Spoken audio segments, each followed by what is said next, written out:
YouTube video out now, man. Like, comment, subscribe.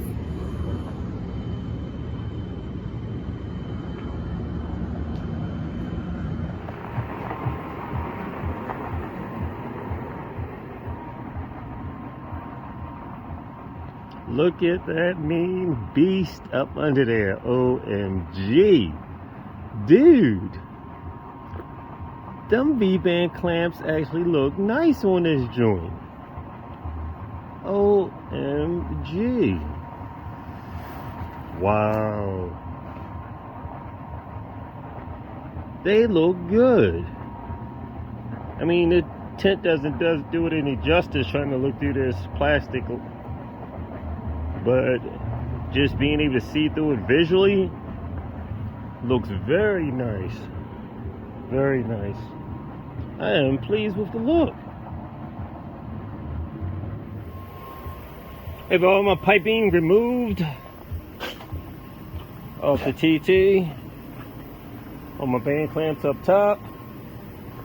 Look at that big monster turbo. Damn, turbo look almost bigger than the engine.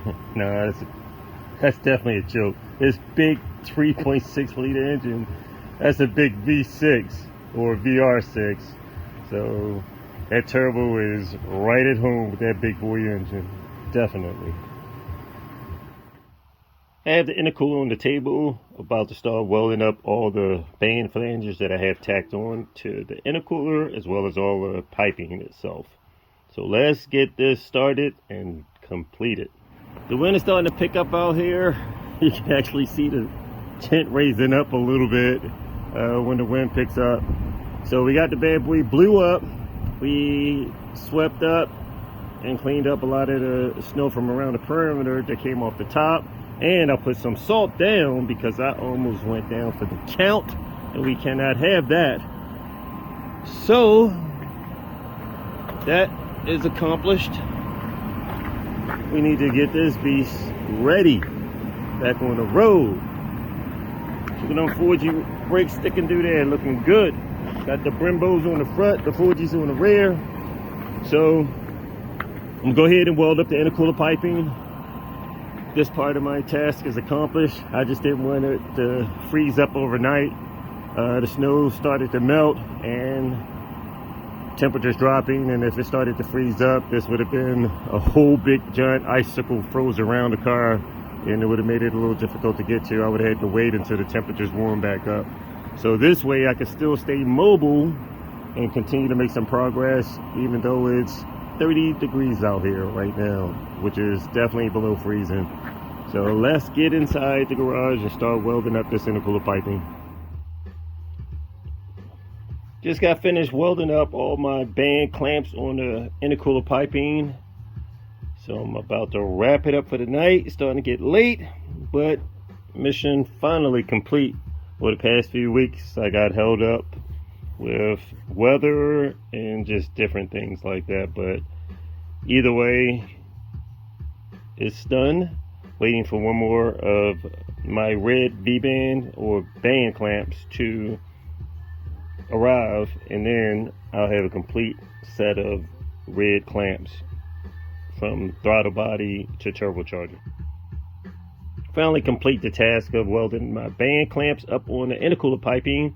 So I'm just waiting for one more red band clamp to come, and I'll have a complete set from throttle body to turbocharger. So finally got this task complete. Tomorrow plans are to install this on the vehicle. Let's get it done.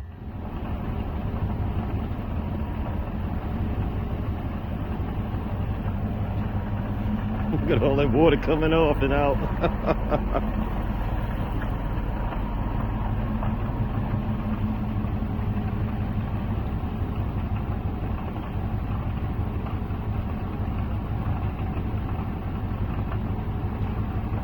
And of course it usually comes up a lot faster. You just got a lot of heavy water sitting on top, especially over in that corner. God, there's a lot of water on the inside also.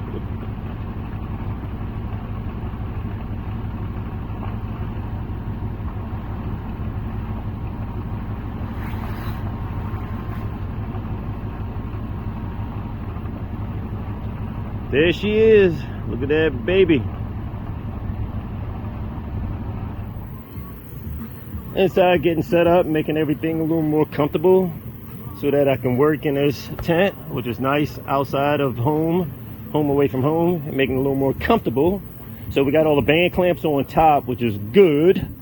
We're going to put all the piping that I welded up a few weeks ago back on the car, and we're going to test fit the intercooler and everything to see all the piping clamps line up. I have some more mopping to do, a little house cleaning, and finish mopping up the water from all the rain that settled up in here. And I mean, it's a puddle. Look at all this rain in this corner. I mean, it's deep enough to get your feet soaking wet. So either way, we'll continue doing a little house cleaning and start playing with this base right here. See what kind of progress we can make today with getting the intercooler back in position. Before I reinstall any of the piping, what I'm going to do is clean up any type of lips or imperfections on the inside of the piping. Some of the pipes I had to shift on an angle when I tack welded everything up in place, which created a lip on the inside. So I'm going to blend this out and just sand it smooth, pretty much port matching everything before I go ahead and install it in the car. I'll clean it up, wash all the piping out to get any type of aluminum particles out, and then test fit everything in position. Technically, I know you should test fit first, and then if I have to cut and re-weld, but I'm pretty confident that I've had these pipes on and off the vehicle so many times that this setup right here should pretty much fit, because I had the pipe work already tack welded in position before I actually did the welding. So I had some pretty good enough tacks to hold the pipe work, the band clamps, the band fittings stable in position. Therefore, I'm pretty confident that once I go ahead and blend all this in, and hey, if I have to backtrack, then I'll just do that. But let's go ahead and get it cleaned up and put it on. Just finished pretty much port matching or cleaning up any type of lips on the inside of the band fittings that was welded onto the piping. Washed it out with soap and water, pretty much. And like I said, blended any type of lips or anything that could be an imperfection.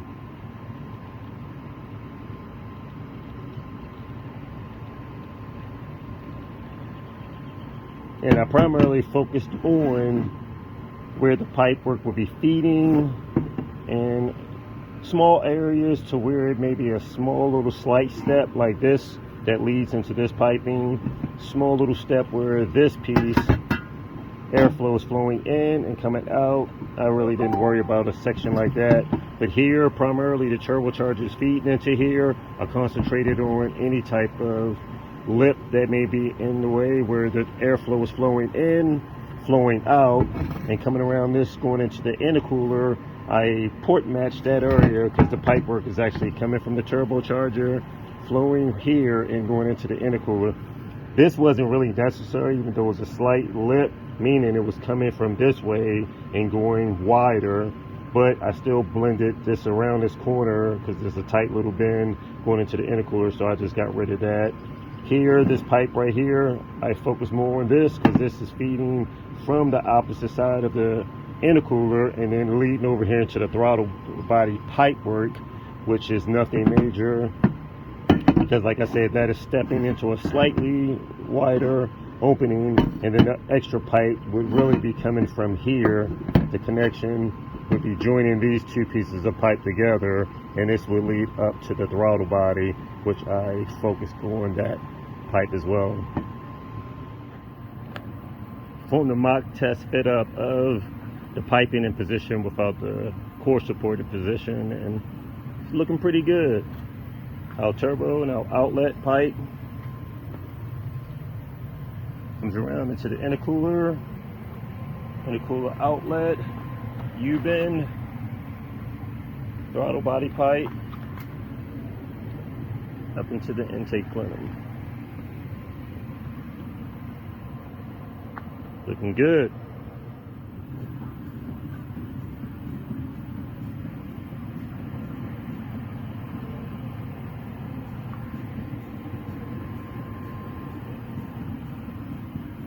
Pipe work looks pretty good. We have all clearance and it's very tight. Getting this monster intercooler coil off the front of this car is still fitting behind the bumper support. But we did it. Turbo plumbing up in position. All this was a tight squeeze, coming directly off with that straight gate in a position for great turbo control. As soon as that wastegate dump opened, it'll take most of the airflow away from that turbocharger for great boost regulation. So let's continue making some progress, baby. I had this picture in my mind and it came out to be pretty good just as I pictured. I wanted to give a good look of this without the core support in position, meaning the radiator and the condenser in position. So you can pretty much see how everything is nicely tucked into position, which turned out pretty great. So managed to get this huge turbo under the hood of the car, the piping that feeds it, all the intercooler piping, all this in position without cutting or chopping the body into pieces, and that's what we wanted to do. Of course, once this thing started making even bigger and bigger power, we have to get a roll cage, and that will assist with keeping the body rigid and reducing any type of body flex as much as possible, as well as the safety of the driver, which is my brother. So that is of the utmost importance of keeping him safe while he's propelling this beast down the racetrack and possibly on the roads of Mexico, having a little fun with this thing. So looks pretty good. But now we're in a position where I can start taking everything off and setting it up for mounting it in position, almost like a permanent mount. This was all temporary mock-up, so I don't have the gaskets for the intake manifold, which is O-rings or different things like that in position. So I have to put the O-rings in for the plate that mounts here, start prepping to put the gasket in position also for the intake plenum. All the V-band or band connections, they need O-rings installed, but this was basically all a mock-up fitment for making sure everything can fit, which it does. So it turned out pretty great. Now let's get with getting this bad boy set up for startup, meaning wiring the car up, connecting all my injectors, everything that's necessary. My oil cooler, have to connect that up. Transmission needs to be filled up with the transmission fluids, all the differentials, all that stuff. We can start making preparations for getting this thing further along.